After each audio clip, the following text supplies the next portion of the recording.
Hey everyone, it's Matt from The Homemade Chef. Thank you so much for following along. I am so sorry that we've been a little distant lately. We've had a lot going on, but thank you as always for following along on the blog at homemade-chef.com and of course on Facebook, Instagram, and Twitter.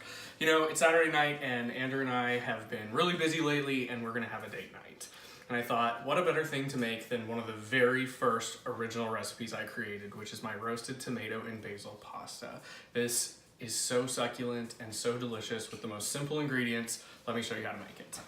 So what I have here is about a pint of cherry or baby tomatoes. These are tri-colored. And the first thing that I've been doing is just slicing a tiny little X in the bottom. Nobody wants these blowing up all over your oven. And I do find when you're making this dish that it's better to make it early in the day and let it sit and let all the flavors marinate and then just heat it up when you're ready. You could serve it with tagliatelle or pappardelle, or we often make homemade pasta, whatever you like. We're gonna serve it as a pasta course tonight and then have some roasted pork with rosemary and probably some potatoes and green beans, but you could also add chicken. My cousin and her husband, their first name for this recipe was Matthew's Chicken because they use chicken. So there's the tomatoes, and just put them into a baking dish. And then what I've got here is lots of fresh basil, and I'm just gonna literally tear this just a little. You don't wanna mash it up too much. Spread it around, and then lots of fresh garlic. This is literally a whole head of peeled garlic.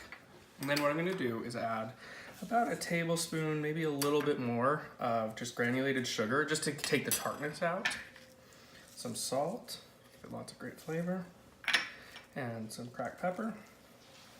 And then I'm just gonna coat this with olive oil. And you need a little bit more olive oil than you probably think you do because it's gonna roast in the oven and you want that olive oil to absorb all those flavors, and you wanna make sure everything's covered in the olive oil because you're gonna roast this for quite a long time.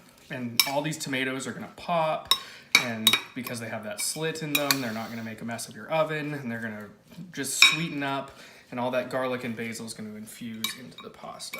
So this is ready to go. How delicious does that look already? And oh, it just smells so fresh and delicious. It reminds me of being in Italy. So I'm gonna take this and put it into a 350-degree oven.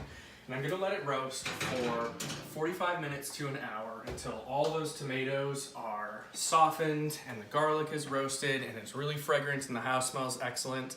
Then I'm gonna take it out, let it rest on the counter just until it's cool enough to handle. And then what I'm actually gonna do is mash it with my hands.